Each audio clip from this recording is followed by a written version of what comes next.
तो guys welcome है आपका आज की इस वीडियो में। सबसे पहले हम भाई एक बैड न्यूज़ के बारे में बात करते हैं। तो भाई जे उसो का ये जो यीट मूवमेंट है भाई कितनी ज़्यादा ये पॉपुलर हो चुका है भाई, किस तरह से जो फैंस हैं वो इसके ऊपर रिएक्ट करते हैं भाई। बहुत ज़्यादा मज़ा आ रहा था हमें इसको जो है वो देखने में। यीट जब भी भाई जो भी बोलता था, जे उसो जब भी बोलते थे, जिमी उसो बोलते थे भाई, रोमन रेंस का आगे से जिस तरह से रिएक्शन आता था भाई वो काफ़ी ज़्यादा मज़ेदार था।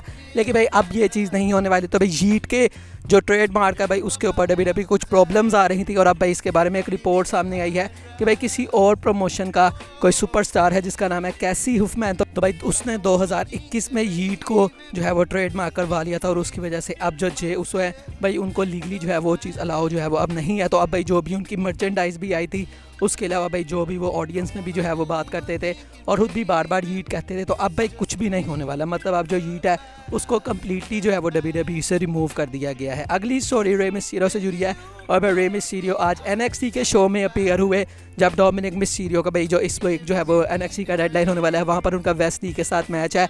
लेकिन भाई वेस्ली इंजर हो चुकी है और भाई ये लेजिटमेट इंजरी है और 8 से 9 महीने वेस्ली नहीं आने वाले। तो भाई वहाँ पर जो रे मिस्टीरियो हैं वो आके बताते हैं कि भाई जो मेरा सन है भाई तुम्हारा जो है मतलब कि इस सैटरडे को ये नहीं है कि तुम आराम से बैठने वाले हो, तुम्हें अपना जो टाइटल है उसको डिफेंड करना ही पड़ेगा। और भाई उन्होंने यहाँ पर ड्रैगन ली को अनाउंस किया कि भाई वो तुम्हें अब फेस करेगा। तो भाई ड्रैगन ली मुझे लग रहा है कि भाई उनको शायद नेक्स्ट जो है वो रे मिस्टीरियो बनाने की डब्ल्यूडब्ल्यूई की पूरी तैयारियां हैं। स्मैकडाउन में भी हमने देखा कि भाई उन्होंने रे मिस्टीरियो को रिप्लेस किया सैंटोस एस्कोबार के साथ, मतलब कि जो भी उनकी फ्यूड चल रही है। तो भाई कार्लिटो की जगह ड्रैगन ली ने जो है वहाँ पर जो है वो आए थे।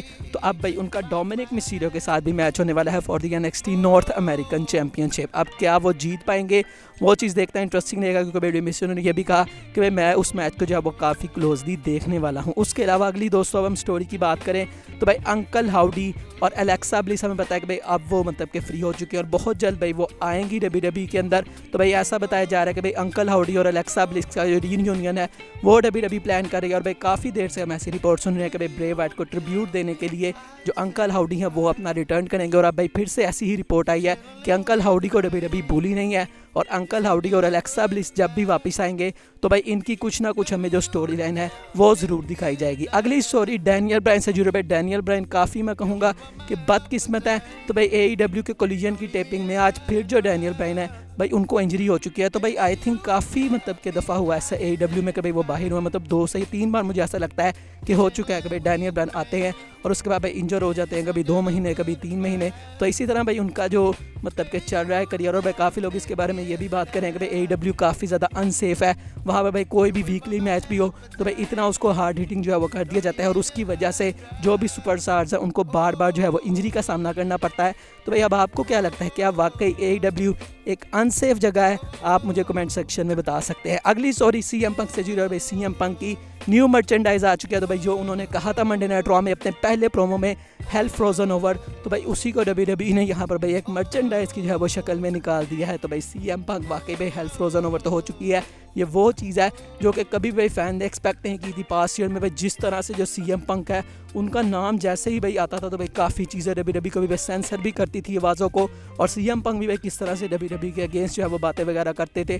तो भाई ये चीज़ अभी तक मानने में नहीं आ रही कि भाई CM पंक डब्ल्यूडब्ल्यूई में आ चुके हैं। तो भाई ये उनकी न्यू जो मर्चेंडाइज है वो अब आ चुकी है। और भाई वैसे एक काफ़ी जो है वो अजीब सा स्टैट पता लगा कि भाई चिकागो के अंदर ये जो सर्वाइवर सीरीज हुई थी वहाँ पर कोडी रोड्स की मर्च नंबर 1 पे थी, जो कि कभी भी नहीं ऐसा हुआ। तो भाई ये काफ़ी मेरे लिए सरप्राइजिंग है। यहाँ पर CM पंक का भाई तब पता ही नहीं था, तो डब्ल्यूडब्ल्यूई ने भाई तब मर्च कहाँ से जो है वो लेके आनी थी, तो इसलिए भाई जो कोडी रोड्स है उन्होंने वहाँ पर मर्च को टॉप किया। अगली स्टोरी क्रिस जेरिको से जुड़ी है। भाई क्रिस जेरिको में पता है कि उनका करियर कितना बड़ा है AEW में भी और WWE में भाई वो हॉल ऑफ फेम जो है वो बढ़ती हैं। लेकिन भाई रिसेंटली उन्होंने जो WWE के हॉल ऑफ फेम होते हैं उसके बारे में क्या कहा, उन्होंने कहा कि भाई मुझे नहीं पता कि हॉल ऑफ फेम का क्या पॉइंट है। अगर तुम्हें लगता है कि भाई मैं हॉल ऑफ फेम में हूँ तो भाई दैट्स ग्रेट, लेकिन भाई मुझे कोई ज़रूरत नहीं है कि भाई मैं हॉल ऑफ फेम में हूँ। ये सिर्फ WWE के माइंड में है कि हाँ भाई हॉल ऑफ फेम कोई बहुत बड़ी चीज़ है।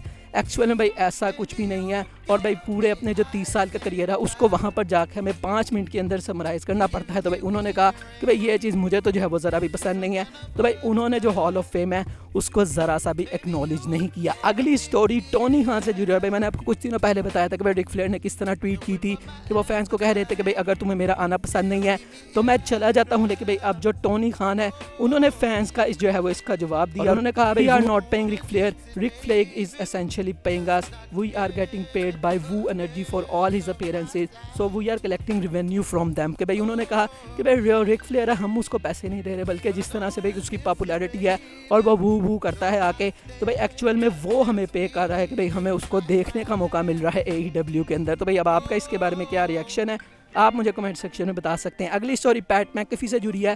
तो भाई पैट मैकेफी को हमने लास्ट टाइम तब देखा था जब द रॉक के साथ वो आए थे। तो अब भाई WWE के उनके प्लान ज़रूर हैं कि उनको रेसलमेनिया में WWE लाना चाहती है, लेकिन भाई अभी एक्चुअल में कोई प्लान्स नहीं है, मतलब कोई प्लान्स नहीं है उनके लिए कि भाई किसके साथ उनकी फ्यूड चलाई जाएगी। लेकिन भाई इरादा ज़रूर है WWE का कि उनको रेसलमेनिया के अंदर वो लेके आएंगे। अगली स्टोरी ग्रेसन वॉलर और ऑस्टिन थ्यूरी से जुड़ी है।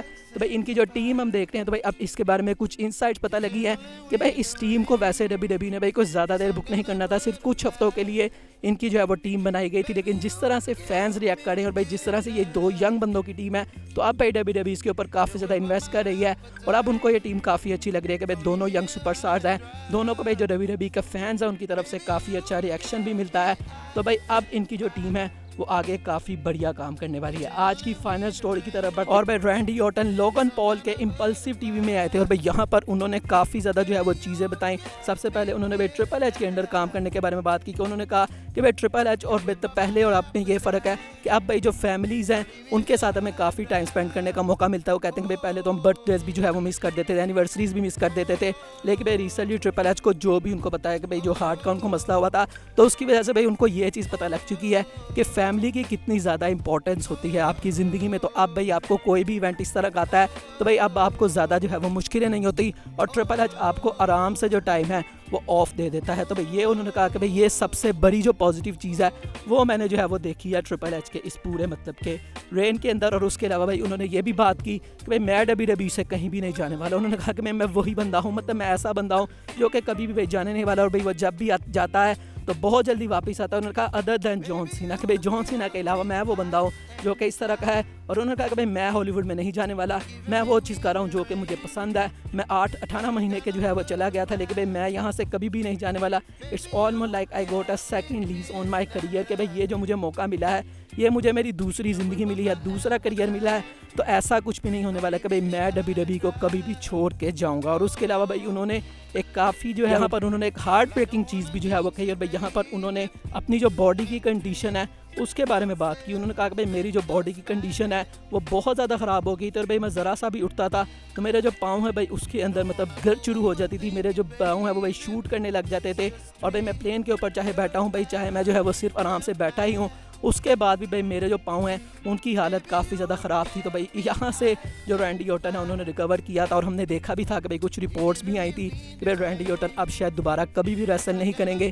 तो भाई जो रैंडी ऑर्टन की कंडीशन है वो तो काफ़ी ज़्यादा बुरी थी, लेकिन भाई काफ़ी जो है वो हमें मानना पड़ेगा ऑर्टन को कि किस तरह से भाई उन्होंने इस इंजरी को जो है भाई वो ठीक किया और दोबारा से हमें वो देखने को मिल गए। तो भाई हमें अप्रिशिएट करना चाहिए रैंडी ऑर्टन को। बाकी आज की वीडियो यही तक थी, अच्छी लगी हो तो लाइक कीजिएगा, चैनल को सब्सक्राइब कीजिएगा। मिलेंगे नेक्स्ट वीडियो में, तब तक के लिए अल्लाह हाफ़िज़।